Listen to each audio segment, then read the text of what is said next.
Мен бие сауам, сүт сатам, қымыз пісем, күбі істеймін, құрт жасаймын. Бұл жоға қалай келдің? Бұл салаға қалай келдің? Маған команда жинау өте қиынға түсті. Қатты қиналдым. Присостың не екенін білмеймін ғой. Ондай техникаларды өмірімде көрмегенмін. Ауылдан шыққан бала болған соң. Қатты ызамен шықтым да, енді еңбегім ғой 3 айлық менің істеген. Мен өз-өзімнен мотивация аламын. Қазіргі таңда табысың қандай? Орта есеппен алғанда 20 миллионға дейін жетіп қалады. Осының барлығына жетудің бір құпиясы неде деп ойлайсың? Сен жетістіктің артынан қуаламайсың, жетістік сенің артыңнан қуалайды екен. Еңбек еткенді жақсы көремін, ерінбеймін, шаршамаймын, күн демеймін, түн демеймін, мен жұмыс істегенді жақсы көремін. Көбіне әртүрлі пиғылдағы пікірлер жазып жатады. Менің ол образым болмаса да мен оны образ деп қабылдамаймын. Өйстіп жазама, не үшін өйтіп жазады? Әкең жайлы көп айтпайсың. Оның себебі неде? Әкесі болса неге бұған дұрыс тәрбие бермейді, еркекше жүрмей ма, неге майысып жүреді?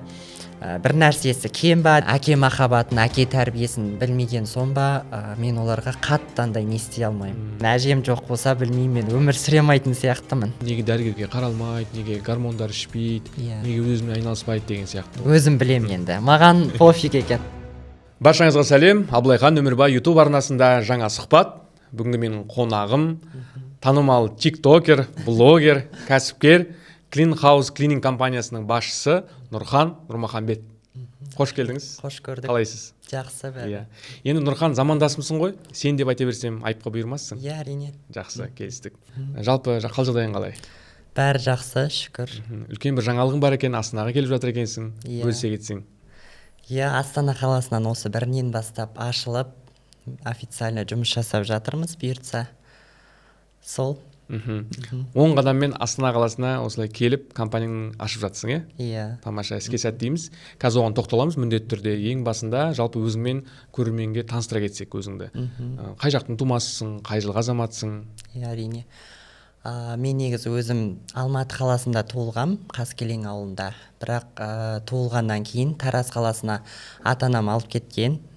Өзім ата-анамның емес, бір жасымнан даже туылған күнімнен бастап 3 күннен кейін ата-әжемнің қолында өскем. Сол кісілер өзі жұмысқа байланысты солардың қолына Таразға кетіп, Тараз қаласындағы Жамбыл облысы Аса ауылы Өрнек ауылында дүниеге келіп, сол жақта өмір сүргем. 9-шы сыныпқа дейін сол жақта оқығанмын. 9-шы сыныптан кейін Таразға келіп, сол жақта Тараз политехникалық жоғары колледжіне оқуға түстім, программист мамандығы бойынша. Сол қазіргі таңда Алматыда тұрам, бірақ 2003 жылғымын, 21 жастамын. Есімім Нұрхан. Тамаша. Неше ағайындысыңдар? Бізде отбасыда 5 ағайынды, үйдің үлкенімін. Менен кейін 3 қыз, 1 інім бар. Жоғарғы оқу орнын тәмамдаған жоқсың? Өкінішке орай осы клининг саласына кетіп қалдым. Әйтпесе ойда болған жоғарғы оқу орнына түсу. Қалай ойлайсың, қазіргі 2000 жылдан бергі жастар көбіне жоғарғы оқу орнына тапсырмай жатады, оқығысы келмейді. Одан да жұмыс істеп ақша тапқан дұрыс дейді. Сен де солардың қатарынансың ба? Уже қатарынан деп айтуға болады. Себебі енді көбісі екі түрлі жағдайда ғой, ондай жағдайлар. Мысалы, біреуі отбасылық жағдайына, материалдық құндылыққа байланысты оқуға түсе алмай жатады. Не болмаса енді біреуі, олардың ішіндегі екіншісі мен деп те айтсам да болады. Өз жолымды тауып, бизнесімді ашып, өз саламда уже нарықта 3,5 жылдан аса уақыт болды. Жоғарғы оқу орнына түспей, осы клининг саласына келгем. Тамаша. Енді бизнесің жайлы сөйлесек, жалпы өзің айтып отырсың, 3,5 жыл болып қалды осы кәсіпті бастағаныма деп. Жалпы қалай басталды? Бұл жоға қалай келдің? Бұл салаға қалай келдің? Бұл жағдай енді өте үлкен әңгіме. Себебі мен осы 9-шы сыныпты бітіргеннен кейін сол Таразда колледж оқып жүріп, неге демалысқа шықтық, жазғы каникулға. Сол кезде осы Алматыда туысқандарымыз болатын, аға, әпкелеріміз. Соларға демалысқа келдім, ойда жоқта. Бір аптаға ғана келгем, сөйтіп бір апта емес, бір айға созылып кетті демалысым. Сөйтіп жүріп ауырып қалдым. Өйткені мен ауылда андай көп жұмыс істейтінді, өзім қатты еңбекке кішкентайымнан баурап өсірген болғандықтан ауылда өзіміз мал шаруашылығымен айналысқан соң бие сауатынбыз, сол биелерді сауысуға көмектесетінмін, түні күні бойы өріске айдап, еще егіншілік бар біздеге дегендей. Сол себепті ауырып, сол кезде нагрузка болды ма, күндіз-түні жұмыс істегеннен енді анау жаспыз ғой, ақшаның несіне түсіп, қызығына түсіп жүре бергенбіз. Ұйықтамағам 2 сағат сайын ұйқым бөлінген, енді биені 2 сағат сайын сауып тұрады ғой бізде. Сол кезде ауырып, асқазаным, бүйрегім приступ беріп, осы Алматыға келіп емделген болатынмын. Емделген кезде бір палатада, осы Алматы қаласындағы үлкен клининг компаниясының директорымен бірге бір палатада жаттық. Ол да, может, маған Құдайдың беріп тұрған нәсібісі деп ойлаймын. Сөйтіп сол кісінің қасында, сол кісіге көмектесіп, енді ол кісі позвоночник қой, белмен түсті да, көмектесіп, туалетке шығарып, асын беріп, ыдысын жуып әкеп, суын беріп, телефонын әперіп жіберіп, сөйтіп көріп жүрді да. Сөйтіп таң қалады ғой, мен ана өзім историямды айтып берем ғой, енді ауылда мен бие сауам, сүт сатам, қымыз пісем, күбі істеймін, құрт жасаймын, оны барып базарға апарып сатам. Еще бізде жаңбыр жауады, тау жақта тұрамыз ғой, малда ауылда. Сол кезде фазенданың қасында саңырауқұлақтар шығады ғой жаңбырдан кейін, солардың түбін қырқып, тазалап, коробкаға салып, соларды сататынмын. Сол историям туралы әңгіме болады. Сөйтеді да көріп, қызығып, еңбекқор екенсің деп. Сөйтіп айтты, ұсыныс тастады, осындай бізде клининг компаниясы бар, семьямызбен істейміз, сені шақырам жұмысқа, пысық екенсің, бізге сен сияқты жұмысшылар керек деп. Сөйтіп білмеймін, үйдегілер рұқсат бере ма бермей ма деп көрдім, сонда да сұрап көрейін дедім. Бірақ андай кішкентай болсам да, мен өз дегенімді істейтін адам болғам да, ол кезде өзім андай понятиям үлкендердің андай несі сияқты өзім шешіп үйде. Сөйтіп әке-шешем қарсы болған жоқ, жарайды, өзің біл, оқуыңды не істейсің деді. Сөйтіп білмеймін, яқта жұмыс істегім келіп тұр дедім.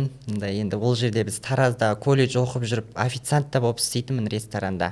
Сол кезде официанттың ақшасы 12 сағат жүрем, 800 теңге етін. Ол кезде қиналатынмын кәдімгідей.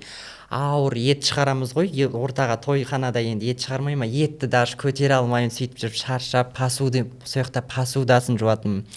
Лучше Таразда жүріп 800 теңге тапқанша ана жақта 2000 теңге береді екен деп қуанам ғой. Ана клинингтің басшысы айтады, Арман деген кісі оған есімі. Сол кісіге рахмет айтам, көріп отырса. Сол кісі айтты, 2000 теңгеден төлейміз деді. Ол кезде 2000 теңге, ана жақта жүріп 800 теңге тапсам, мына жақта 2000 табады екен, қойшы қалам деген ой келді. Сөйтіп оқуымнан академия алып, сырттай оқуға ауыстырылдым колледжден. Сөйттім да сол клинингқа келдім. Бірінші күні енді істеп жүрім, түк түсінбеймін ғой. Енді ауылда біз сыпыртқымен сыпырамыз, пылесостың не екенін білмеймін ғой. Ондай техникаларды өмірімде көрмегенмін, ауылдан шыққан бала болған соң. Ана тряпкілер тұр, терезені өз сыртетін арнайы тряпкасы бар, профессиональный. Ана жақта бір күні бір клиенттің үйіне жібереді. Еще орыс қой, орысша білмеймін, қазақша.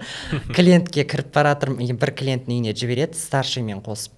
Здравствуйте деп енді амандасып отыр ғой, мен аха здрасте тілімде келмейді ғой, ана жерде ұялып сөйтіп деген маған айтады, сіз терезені жуа беріңіз дейді. Енді мен істей алатын адам пысық деп ойлаған ғой. Енді сөйтіп жүріп терезені жуып жатырмын, сыртына шығуға қорқып тұрмын ғой, 6-шы этаж.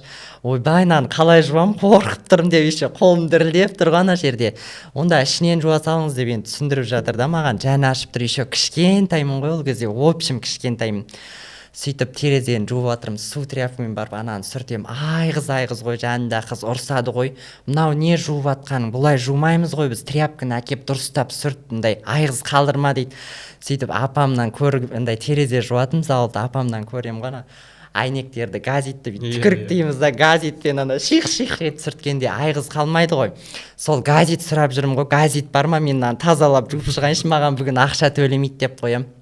Сөйтіп ол жерде бір күліп алады клиенттер деген. Сөйтем да екінші пылесосты әкеп кілемдердің шаңын сора берші дейді ғой. Сөйтіп пылесостың не екенін білмеймін ғой, шаң сор дегенге барып, не сорады бұл, не істеймін деп барып, қолып тряпканы әкелем да барып, ана жақтан сыпыртқы іздеп жүрмін ғой, кілем сыпыратын. Сыпыртқы бар ма, сыпыртқы деп. Сөйтіп оны түсінбейді орыс деген, ана старшийдан барып сұрауға қорқып тұрмын, қазір қуып жібере ма, мен жұмыссыз қалам ба тағы деп.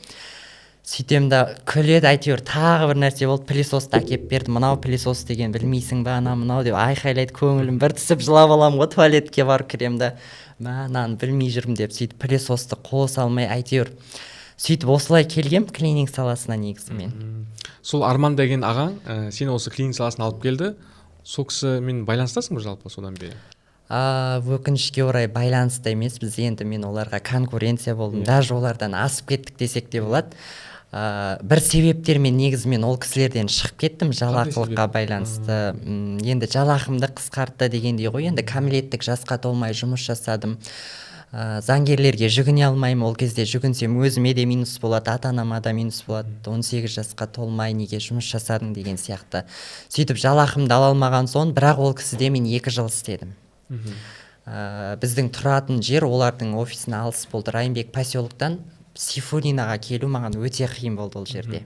Сөйттім да бастықтарыма айттым, офисқа қона берейін, мен алыстан келіп жүрмін, ақшам бәрі таксиге кетіп жатыр деп. Еще бірақ маршрут жүреді ғой поселок Райымбекке 23 деген. Түнде уборкадан 12-1-де шығам, сөйтіп қонып қалам. Офисті жинап қоям, келген тряпкалерді жуып қоям. Сөйтіп жүріп бір күні айтты, айлығыңды күндік емес айлық қып берсек бола ма деді. Енді ойымда ештеңе жоқ, оны білмеймін ғой, түсінбеймін.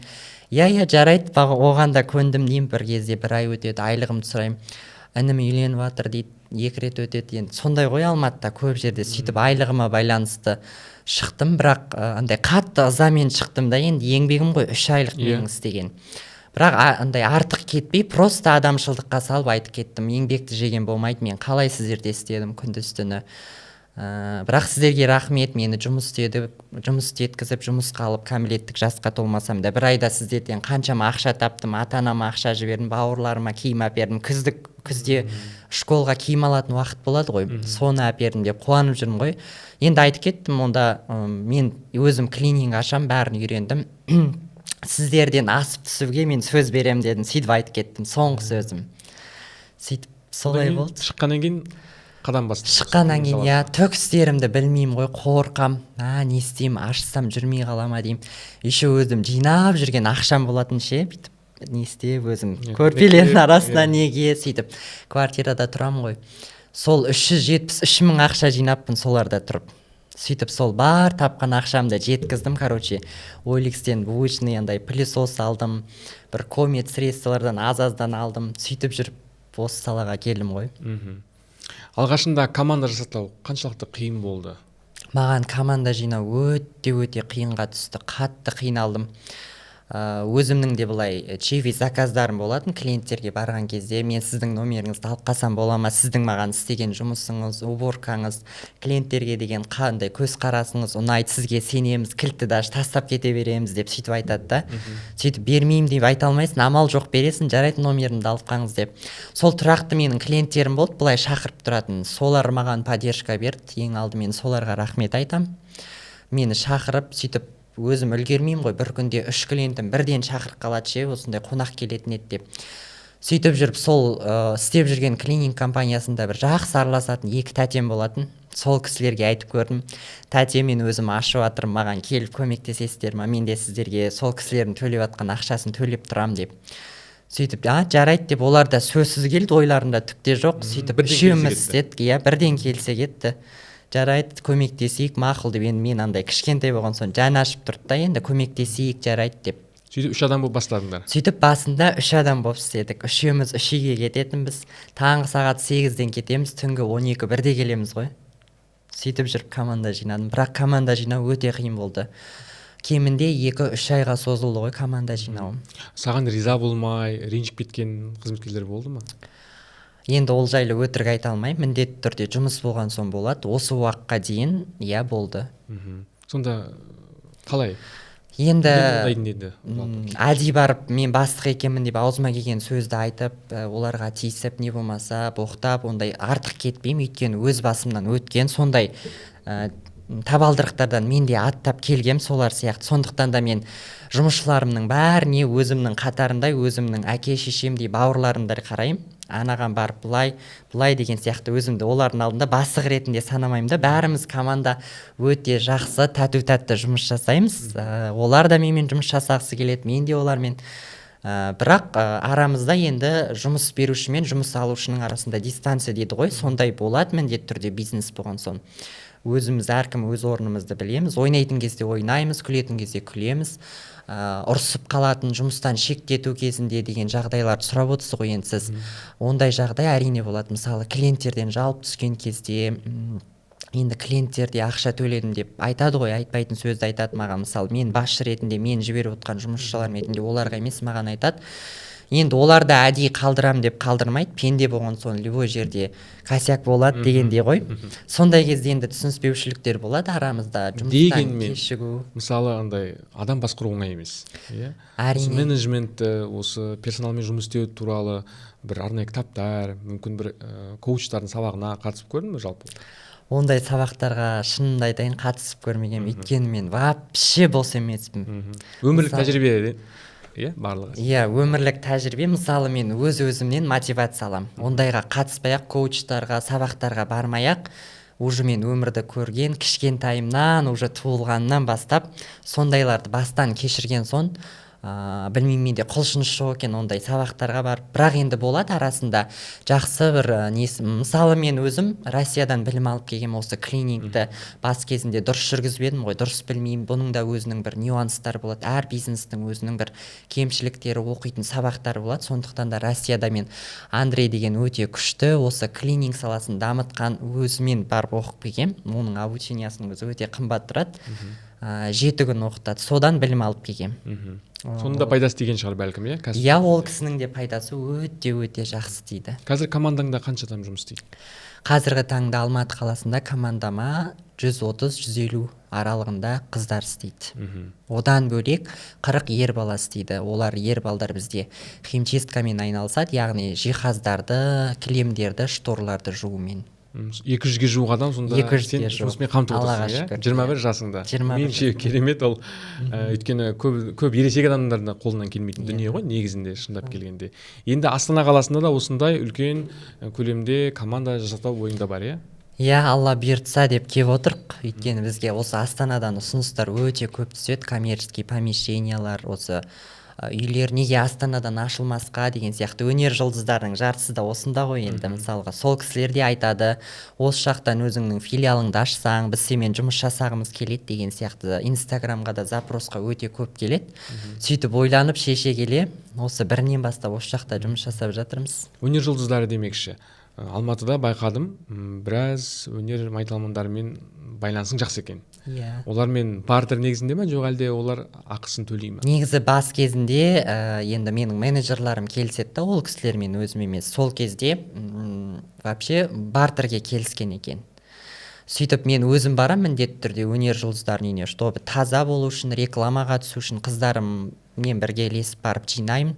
Сөйтіп мені көріп таң қалады ғой, тоже сұрайды да, не бұндай историяға, клиникқа қалай келдің деп. Сөйтіп еңбегімізді көріп, бірақтан ақшамызды 100% төлейді. Рекламаны да салып береді, өзіміздің ініміздей көреміз. Рахмет саған, осынша қызды жұмыспен қамтып отсын, керек кезде бізге де көмектесіп жатсың, неге ақшасын төлемеске деп. 100% бізге төлем жасайды, иә. Даже сыйлығына дейін қосып беріп жатады қыздарға. Керемет деп ойлаймын. Енді қазіргі таңда табысың қандай?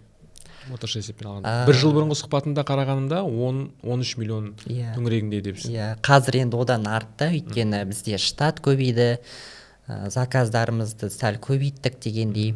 Қазіргі таңда енді орта есеппен алғанда 20 миллионға дейін жетіп қалады. Өйткені тапсырыстар бізде Алматыда өте көп. Бұл таза табыс па, жоқ әлде айналымда жүрген ақша? Ол айналымдағы ақша. Оның ішінде жұмысшылардың ақшасы және де тағы басқа шығындардың ақшасы да кіреді. Тамаша. Енді кәсіп жүргізу әрине оңай емес, бірақ оның да беріп жатқан пайдасы өте көп екен. Оны сен Инстаграмнан ақ байқауға болады, жеткен жетістіктерінен байқауға болады, жақында көлік сатып алдың, оның алдында баспаналы болдың, анаңды бір емес 2 рет Меккеге алып бардың. Жалпы шүкір өте жақсы жетістік жетіп жатырсың. Осының барлығына жетудің бір құпиясы неде деп ойлайсың жалпы өзің? Бұның құпиясы 21 жасында.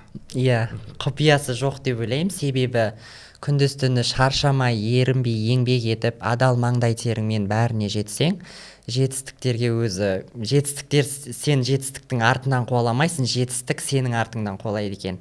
Өзімен өзі сені шақырып тұрады екен да. Мысалы мен енді кішкентайымнен жаңа да айтып жатырмын ғой алдыңғы сөздерде. Еңбекқормын, еңбек еткенді жақсы көрем, ерінбеймін, шаршамаймын, күн демеймін, түн демеймін, мен жұмыс істегенді жақсы көрем, даже демалғым да келмейді. Даже мен қыздарым деген айтады ғой, ойбай Нұреке, бос демалып келіңізші, шетелге барып келіңізші, біз өзіміз істей береміз деп айтып жатады. соның бірден бір жеңісі сол деп ойлаймын. Еңбектену керек, жұмысты таңдамау керек, қандай жұмыс болса да главный адалынан болу керек, бәрі сонда ғана бәрі жақсы болады деп ойлаймын. Ақыл сұрап, сенен кеңес сұрап келетін жастар, бәлкім ересектер бар ма негізінде? Иә, соңғы кездер бастай алмай жатырмын, не айтасың дейді. Соңғы кездер мен соған да таңғалып жүрмін, өйткені мен қазір өзімнің жеке авторлық курстарымды сатып жүрмін. Енді ол курстардың ішінде, сатып алушылардың ішінде өзімнен үлкен кісілер де бар. Мысалы, орта есеппен алғанда 50 жастағы кісілер де жастың аты жас, кіші болсаң да сенен ақыл алғымыз келеді дейді. Даже франчайзаторларымның өздері үлкен кісілер сатып алған. Сен енді жақсысың, бізден кіші болсаң да мындай не дейді, осы салада өзің мықтысың, сенен мотивация аламыз біз көріп дейді. Даже біздің балдарымызға да сені үлгі тұтып отырамыз үйде, күнде таңғы шайда, түскі шайда, кешкі шайда сені айта береміз дейді. Сол деп ойлаймын енді. Өйткені кішісі де, жасы да, ортаншысы да бәрі менен ақыл кеңес сұрағысы келеді, кездесіп әңгімелескісі келеді, жеке енді отырып. Ондай ұсыныстарға негізі өзің жалпы ашықсың? Ондай ұсыныстарға қашпаймын. Егер қолым бос болса, конечно, өзімнің ақылымды айтып, сөйлесіп, ашық отырып, бизнес пландар жайлы, қалай бизнесті дамыту керек туралы бар білгенімді енді қолымнан келгенін айтып көмектесем, поддержкаларын берем. Сенің клининг компанияңда жұмыс істейтін қыз-келіншектер күнбе-күн ала ма, жоқ әлде айлық есебінде ала ма? Бізде айлық емес, күнделіктісін күнде кешке заказды бітіріп келеді, офисқа келгенде бухгалтерия бәрін сразу беріп отырады. Күндік бізде. Сонда бір адам қанша табады күніне? Бір адам күндігіне 15 мың теңге алады, бір қыз. Неше тапсырыс түседі жалпы күніне? Күніне енді жұмыс күндері, яғни дүйсенбі мен жұма күндері аралығында бізге 40-50 тапсырыс түседі. Алматы қаласы бойынша. Ал уже суббота және де демалыс күндері одан да 2 есеге көбейеді. Яғни 80-90 тапсырыс жасаймыз бір күнде. Үлгересіңдер бәріне? Иә, үлгереміз. Тамаша. Енді Нұрхан, осы клининг саласында біраз жетістікке жеттің, филиалдарыңда аштың, тіпті франшизасы да бар екен. Иә. Оның қанша тұрады франшизасы, мысалы? Мен сатып алғым келсе қанша теңге сатып аламын? Франшизаны енді сатар бұрын біз ақылдасамыз, кеңесеміз, сатып алушымен отырып, кездесіп алдын ала. Мысалы, франшизаның бағасы менде белгілі бір суммада емес, өйткені әр қаланың өзінің бір ерекшелігі бар ғой. Мысалы, мына қалада адам аз, мына қалада клинингке сұраныс көп, мынау Астана, Алматы, мынау жақсы қала деген сияқты ғой. Енді соған қарап сатам. Мысалы, например ретінде айтайын, Шымкент қаласына франшизамды 1 500 000 теңгеге сатқам. Оның ішінде каждый түскен заказдардан 5% біздің счетқа түсіп отырады. Тағы қай қалаға? Таразға саттым. Тараз енді кішігірім қала болғандықтан ол жақта клининг енді дамып жатыр. Ол жаққа 1 000 000 теңгеге саттым. Тоже ол жақтан әрбір түскен күнделікті тапсырыстан бізге 5% түсіп отырады. Яғни сұраныс бар. Сұраныс енді қазір өте қатты көп уже. Иә, көп қой, бәрі клининг шақырғысы келеді. Біреу жұмыс басты, біреуінің өзінің бизнесі бар. Одан да үйді жинап жүргенше ар жақтағы жұмыстарымды бітіре берейін, одан да 2-3 есе ақша табайын деген сияқты әңгіме ғой. Астанаға келгелі бері бай бағландардың, депутаттардың үйлеріне барып көрдіңдер ме? Астанаға келгелі барып жатырмыз. Иә, квартиралар түсіп жатыр, коттедж үйлер. Кеше ғана кімнің үйіне бардық? Тоже әншілер, Қарақат аға, әпкенің үйіне, Қыдырәлі 2 жұлдыздың. Яғни сұраныс да бар, оған қоса франшизаға да сұраныс бар екенін байқап отырмын. Басқа кәсіп түрлерін ашу, басқа саланы бір игеріп көру ойда бар ма? Жалпы жоспарда мүмкін? Алдағы уақыттарда бар, жоспары өте көп енді. Тоқтап қалмайым дейсің ғой? Иә, осы бір клининг бизнесмен енді тоқтап қалмаймыз, бұйыртса әлі 21-деміз. 30 жасымызға дейін бір 10 бизнесті ашып тастау ойда бар, бұйыртса. Енді жалпы әлеуметтік желіде де өте белсендісің. Бәріміз байқап отырмыз, 50 мыңнан астам оқырманың бар. TikTokта тіпті бөлек ол әңгіме, дегенмен неліктен екенін білмеймін, бірақ біздің азаматтар, жалпы оқырмандар, TikToктағы қолданушылар, Instagram қолданушылар болсын, көбіне әртүрлі пиғылдағы пікірлер жазып жатады. Сенің публикацияларының төменгі жағына, өзің де байқап отыратын шығарсың. Жалпы мониторинг жасайсың ба, қарайсың ба, бақылайсың ба парақшаңды? Негізі не жазып жатыр екен деп. негізі арасында үйде демалған кездері енді бір ашып қарайсың ғой, ол өзіңе де қызық, мысалы өзгеге де қызық болған соң өзім де ашып қараймын, не туралы жазады екен, өзімнің может кемшіліктерім бар шығар, өзімнің жасап жүрген тірліктеріме бір кішкене болса да анализ жасап өту мақсатында қараймын, бірақ өте көп қарамаймын, өйткені комментарийлер ол жақта өте көп, 1000-2000-нан аса, даже 10 000-ға дейін жетеді. Соның ішінде жаңа орынды сұрақ қойып отырсыз, мен туралы келетіп, не болмаса манерам туралы айтып, бетім, тісім туралы айтып жатады, неге қыз сияқты майысасыз, басқаша жүргізуге болмай ма деген сияқты көп комментарийлер келеді. Бірақ мен оған өте қатты мән бермеймін, себебі енді ел ол халық болған соң айта береді деп ойлаймын, оған мән бермеу керек, наоборот оған қарсы мен жұмыс жасауым керек, олар айтты екен деп мен тоқтап ол жерден артқа қарай шегінуге жол жоқ, артта Россия, алда Қазақстан деген сияқты ғой. Сол оған мен өте қатты мән бермеймін. Менің ол образым болмаса да мен оны образ деп қабылдамаймын. Мен өмірде де және де әлеуметтік желілерде де сондаймын. Бұл менің туылғаннан бергі қабілетім десем де болады. Мен оған ұялмаймын. Себебі адам болған соң енді қалай Алла тағалам жаратты, солай не істейді екенсің ғой, ары қарай жүріп өз жұмысыңды жалғастырып кетесің. О, маған мына кісілер айтты екен, мен енді фартук кимеймін, туалет жумаймын, не болмаса әлеуметтік желілердегі қызықты тиктоктарға түспеймін деп тоқтап қалмаймын, өйткені бұл менің жеп отқан наным. Отбасымды асырап отырмын осымен. Жаңа айтып жатсыз ғой, машина алып жатырмын осы бизнес арқылы. Және де одан бөлек бизнесімді жүргізгенмен бір оқпен екі қоянды айтып жатырмын десем де болады. Өзімнің блогымды да жүргізіп жатырмын, жеке блогымды. Осы блог арқылы рекламаларға да барып жатырмын, түсіп жатырмын. Одан да маған екінші табыс ретінде табыс көзі түседі, дополнительно қосымша. Сол үшін де ол жазған комментарийлерді мен вообще көңіліме алмаймын. Наоборот, олар мені көтеріп жатыр. Сол арқылы мен енді дамып жатырмын. Дегенмен, әу баста осылай хейт басталған кезде, бір көңіліңе қатты тиген, немесе сені ойландырып тастаған, немесе сенің бір ата-анаң жайлы, туғандарың жайлы бір қатты ауыр сөз айтқан жағдайлар, сондай бір оқиғалар болды ма, пікірлер?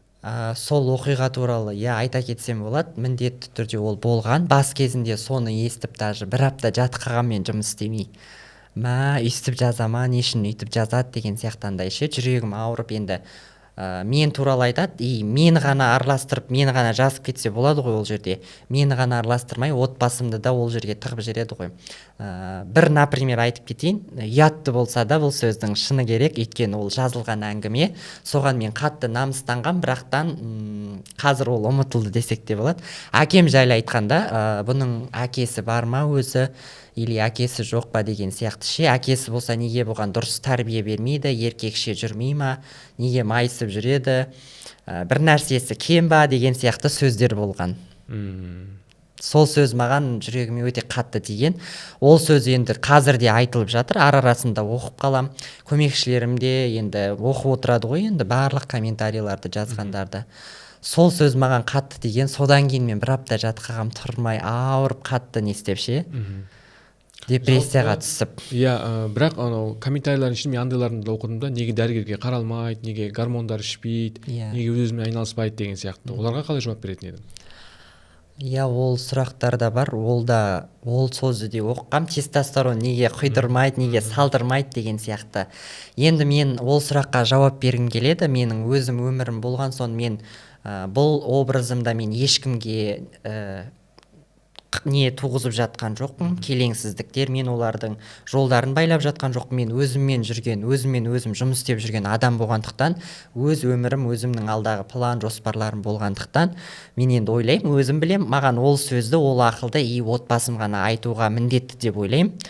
Сондықтан да мен енді тестостерон құйдырам ба, дәрігерге қаралам ба, Алла қалай жаратты, солай бар өзімді, мен солай әлеуметтік желіде көрсетемін. Өзім білем дейсің? Өзім білем енді. Маған пофиг екен, олар не айтады, не жазады, уже маған не интересно ол сөздер. Жақсы. Инстаграмда анаң туралы жазбаңды оқыдым. Менің мақтанышым да, менің осы жолға, осы жетістікке жетімнің барлығында тұрған анам деп. Бірақ әкең жайлы көп айтпайсың. Оның себебі неде? Олдың себебі, мен негізі өзім әке шешем туралы көп айтпаймын. Себебі әке шешемен андай қатты бүйтіп сағынып оларды іздеп бауыр басып олармен не істемеймін да мен. Өйткені енді білмеймін, жүрегім ауырып қалған соң ба, или олар мені кішкентайында өздерінің аналық әкелік махаббатын бермеген соң ба, мен тек қана әжем туралы жазамын. И әжем туралы, әжеме ғана жақсылық жасағым келеді, барымды, тапқанымды, нарымды, осылай менің көтерілген кезімді барлығы менің әжемнің, бірінші Алланың, екінші әжемнің арқасында деп ойлаймын. Өйткені әке махаббатында маған ана махаббатында сол әжем бергендіктен, сол әжем мені сабаққа киіндіретін, ешкімнен мені кем өсірген жоқ. Даже бірінші сыныпқа апарғанда да өзі апарған, алғашқы қоңырауында дегендей ғой. Енді сол себептен де әжемді өте қатты жақсы көремін. Сол кісіні әкемдей қабылдаймын, шешемдей қабылдаймын. Сол мен негізі қазір әке мен шешем негізі көп іздеп не істемеймін, бірақ дүниеге әкелді ғой, ол менің анам, әкем болғандықтан білмеймін, сондай ой менде қалыптасқан. Бірақ әжеңді анаң дейсің, иә? Әжемді мама деймін. Мама. Көп видеоларда негізі бұлай шын өмірде де мама, анашым деп сөйтіп айтып жүремін. Бірақ ата-анаң тірі, олар сенің бауырларыңмен бірге өмір сүріп жатыр, иә, сол? Иә, ата-анам тірі, өздері бөлек тұрады бауырларыммен. Бұл сенің тапқан ана емес, баққан ана деген позицияны ұстанғандықтан ба, әлде осылай сен оларға деген қарым-қатынасың? Может, солай, білмеймін, мен даже сондай болып кеткен ба. Мен даже оларды іздеп, оларды андай болады ғой, енді баласы болған соң мені дүниеге әкелді. Любой балада болады ғой, мен әкем мен шешемді асырауым керек, мен оларға көмектесуім керек деген сияқты. Бірақ мен оларды білмеймін, қатты іздемеймін, какой-то жүрегім оларды не істеп мындай қабылдамайтын сияқты ма, или бауырларымнан бөлек өсірген соң ба. Енді әке деп сөзді өмірімде дүниеге несін ашқан соң, дүниеге келген соң әке деген сөзді айтпаған соң ба, әке махаббатын, әке тәрбиесін білмеген соң ба, мен оларға қатты андай не істей алмаймын. Ал өзің туған анаңа анам деп, әкеңе әкем деп бір рет те болсын айтып көрдің бе? Бір рет те айтып көріп, беттерінен сүйіп, даже сіздерді сағындым деп үйтіп вообще айтып көрмегенмін. Қалай ойлайсың, ертең енді сенің қазіргі әжең, ол кісі енді жас емес, иә, кәртайып келе жатыр, ертең енді бір өлім бәрі анық қой. Ол кісіден өтіп кеткеннен кейін де сен бір қапыда қалған адам секілді болып қалмайсың ба? Оны негізі мен күнде ойлаймын, сөзінің шыны керек. Анашымды қатты дүниеден өтеді ғой, енді ол адам да уже арғы дүниеге кетеді деген сияқты. Сөйтіп ойлаймын, жаңғыз қалам деп, бірақ не істемеймін қатты. Бірақ анашым, егер мен әжем жоқ болса, білмеймін, мен өмір сүре алмайтын сияқтымын. Өйткені мен сол кісіге бауыр басып қалғам. Сағат, минуттар сайын сол кісіні іздеймін, даже звондаймын, видеомен сөйлесем. Ауырса сразу мен де ауырам, жылаймын, уже жүрегім қатты ауырады ше. Ал егерде ол кісі кетсе, енді әке мен шешем десек те болады, ол кісілерді мен ол кезде де білмеймін, қабылдай алмайтын сияқтымын. Даже мен ол кісілермен тұрмаймын да, үйлеріне анда-санда бір барам ғой. Бүйтіп звондап та сөйлеспеймін, даже іздемеймін, хабарласып, сондай болады ғой. Енді қалайсыздар, жағдайларыңыз жақсы ма, ақша керек па деген сияқты ондай понятие менде жоқ екен. Сенде болмағанмен олардың тарапынан енді жоқ па? Мен енді асырамаған соң, менің кішкентай кезімді көрмеген соң, білмеймін, оларда да маған жоқ болып көрінеді, бірақ олардың ішін білмеймін. Олар да маған бүйтіп езіліп тұрмайды. Баламсың, мен сен дүниеге әкелгем, сен меніңкісің, әжең, сен әжең, ол сенікі әже болып қалады, біз сенің әке шешеңбіз деп үйтіп айтпаған соң ба, үйтіп көз алдыма келіп мені мойындатпаған соң ба, мен білмеймін, жақсы көрмеймін ол кісілерді. Бірақ енді туысқаным өзімнің әжемнің баласы ғой, енді соның ішінен шыққан адам болған соң туысқаным ретінде қабылдаймын, жаным ашиды. Жағдайлар болған кезде енді әжем айтады көмектес деп, мен әжем негізі көп мойындатқызады, ол сенің әкең, мынау сенің шешең, ертең мен кетем, сен осылардың қасында қаласың, осыларды сен ертең бағасың деген сияқты әңгімелерді айтып үйретіп отырады. Қазірден енді мен дайындап жатыр да келе жатқан өмірге. Бірақ осы сұхбатты кейін көрген соң олар ренжіп қалады деп ойламайсың ба? Мен бұндай сұхбатты негізі бірінші рет емес, барлық жерде мен естіп айтамын. Енді сөздің шыны керек, бұл сұхбат болған соң өмірде қалай бармын, солай айту керек деп ойлаймын. Ал туысқандармен қарым-қатынасың қалай? туысқандарыммен қарым қатынасым жақсы, араласып тұрамыз, бәрі мен сыйластығымыз бар, іздеп тұрамыз. Сенің ақшаң пайда болғаннан кейін, осындай жетістікке жеткеннен кейін қайтадан оралған туысқандарың бар ма? Ол міндетті түрде бар. Оны да бүйтіп айта аламын камераның алдында анық. Өйткені енді қазір мына өмірде ақша маңызды рөл атқарады деп жатады ғой. Көбісінің ойы сондай. Негізі ол менің ойым ондай емес. Ақша маңызды рөл емес бұл жерде. Бірақ қазіргі таңда Қазақстан бойынша бір 50-60% адамдардың ойы ақша маңызды рөл атқарады дейді ғой. Осы бизнесті ашқан кезде маған ақша жетіспеді, оны да айта кетейін. Сол кезде мен туысқандарымнан, сол жаңағы әке шеше, мама папа деп айтпайтын кісілерден ақша сұрағам. Ол кісілердің жағдайы анау айтқандай мықтымыз деп айта алмаймын. Кәдімгі орта семьядан шыққанбыз, бізде қарапайымбыз. Ата әженің бір пенсиясына қарап отқан адамбыз бізде. Әке шешем менің жұмыс істемейді, мал бағады, әкем менің жылқышы, осы біздің көшенің полный жылқысын бағады, бір жылқыны 1200 теңгеге бағады, айлығы ары кетсе 100 000 теңге. Мамам жұмыс істемейді, үйде отырады, көп балалы ана ғой, енді үлгот алады, пенсия алады деген сияқты. Сол үшін де сұрағам, енді кредит алып бересіздер ма деп. Ол кісілерге шықпаған соң туысқандарыма енді күнім түсті да, алып бер. Енді сол кезде маған әжем ғана көмектескен. Мен стипендия 16.500 теңге алатын кезде сол 16.500 теңгенің 500 теңгесін ғана өзіме жылатып, 16.000 теңгеге мен алтын әперетінмін анашыма, алтын жинайтынмын әжеме ше. Әжем бүйтіп жылап отыратын, 4 балам бар маған, 4 баламның біреуі де көңіл бөлмейді, алтын әпермейді, осы көршілерімді қарашы, алтынмен апталып, күміспен қапталып отыр деп айта беретін ше. Сол кезде жылап қалатынмын, неге әпермейді, той бір деп ше. Осыда мен жұмыс істесем сізге көп алтын бриллианттар әперем дейтінмін. Сол алғашқы стипендияма алтындар әперіп енді әжеме жинап қойғам ғой. Сол кезде әжем ғана көмектескен маған. Даже отбасымызда, туысқандарымыздың арасында ұрыс болған, қайтсын, кішкентай ғой, бизнес бастай алмайды деген сияқты мен енді артқа тартып ше туыстарым. Қалай істейді, ақшаның соры, кішкентай баланың айтқанын істейсің деп әжеме бәрі жабылып ше. Сол кезде бүкіл алтынын сатып маған салып жүрген сол әжем ғана болатын. Ол қазір ол кезде туыстарым мені енді бүйтіп ұнатпайтын да енді. Даже айтатын да, мынау ағаларым, абысындары менің әке шешем туған. Өзінің әке шешесіне жібер, неге үйде ұстап отырсың, ертең өскенде бұған қиын болады деген сияқты ше. Ертең сіз де кетесіз, сол кезде бұл не жаңғыз басы қалама, бауырларын іздемей ма, ертең жүрегі қатты болып кетеді деген сияқты. Сөйтіп жүріп, мен уже 1 жылдан кейін көтерілдім, үй ала бастадым, отбасымның үйін жөндей бастадым, ремонт жасадық. Ауылдағы үйіміз ескі, бұрынғы сары кірпіштен салынған, су ағатын төбеден, шифрлардан жаңбыр жауғанда сондай үйде тұратынбыз. Ең бірінші тапқан табыстарыма сол үйлерді жөндетіп, ескі алға ворота салдырып, бізде ворота жоқ, андай сеткалардан істеп қоятынбыз, мал не кірмес үшін ше, адамдар кірмес үшін. Содан кейін бастап туыстарым іздей бастады ғой. Яғни ағаларым, жеңгелерім, даже достарым, даже көрші қолаң деген сияқты уже мені мойындай бастады. Мына бала адам болады деген сияқты. Енді ауылдың сөзін білесіз ғой. Енді адам болып келатыр деп мені іздеп, көтеріп, маған звондап, мені қонаққа шақырып. Енді ақшаның аты ақша ғой. Бұл ақша тауып жатыр, мынау көтерілді, не болды деген сияқты. Сіз айтпақшыдай. Достарың бар ма? Достарым, қазіргі таңда достарым өте көп.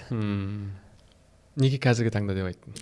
Енді қазіргі таңда мен уже көтеріліп жатырмын дегендей, уже ақшам бар, бизнесім бар деген сияқты ғой. Ондай кезде енді достарың да қасыңда көте. Бұрындарда жаман емес. Оларды дос деп айтуға келмейді енді. Осыны көретін шығар енді. Бірақтан шын жаны ашыр, жаны ашитын, қиналғанда қасымнан табылатын досым да бар.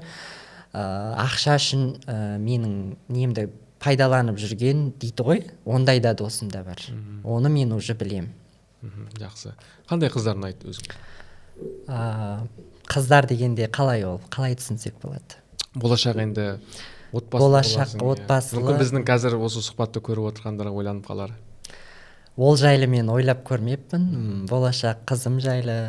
Бірақтан енді кез келген ер жігітке инабатты, ибалы, иманды, тәртіпті, әке шешеңді, яғни менің әжемді кейін қарайтын, соның шайын беретін, мен жағдайым жасайтын деген сияқты қыз ұнайды деп ойлаймын әрбір ер жігітке. Инстаграмға жазатындар бар ма өзіңе негізі?